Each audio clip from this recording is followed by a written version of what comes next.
been trying for like a very long time to make videos like this.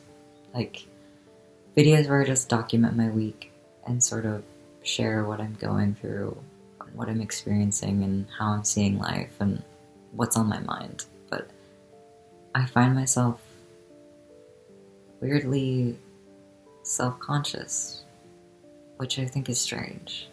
I think on a base level, I understand that I have things to share with the world, that every person's perspective is helpful, it's useful. It's not even just useful, but necessary. It's art, you know? I think that we express ourselves in many ways, and all of it's important.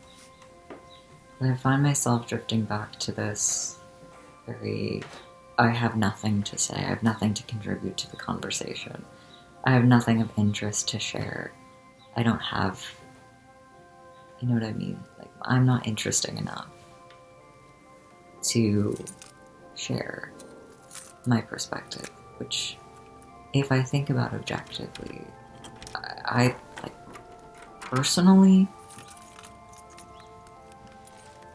if I think about that objectively, I think that is untrue. If anyone else were to say that to me, I would tell them, no, you're valuable, your information, your point of view is valuable. Anytime anyone shares themselves authentically and speaks from their heart, it's helpful and someone out there will relate to it. I feel very strong in those convictions, but when it comes to myself, lately, I feel like if I'm not in a specific state of mind, then I feel like I have nothing to offer. If I don't feel that sense of discovery with my own message, if I don't resonate with what I am saying, I feel like just sharing my perspective or just sharing my life isn't interesting enough.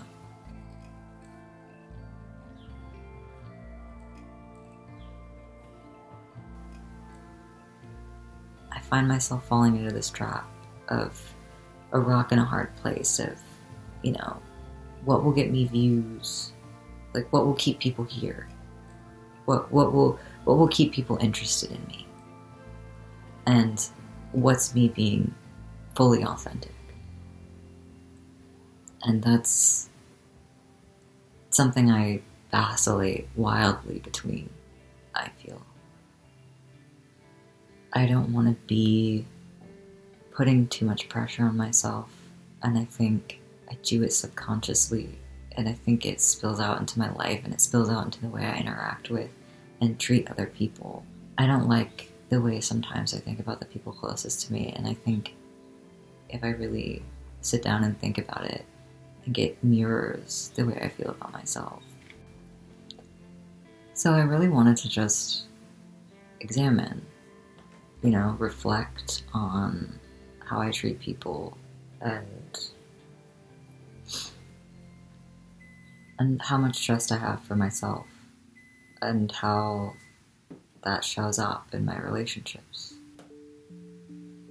So I think the first step is to really focus on trusting myself. And I do trust the people in my life for the most part, most of the time. There are just times where my brain, you know, says the most Looney Tunes, out of left field things, and it's hard to fight that sometimes. So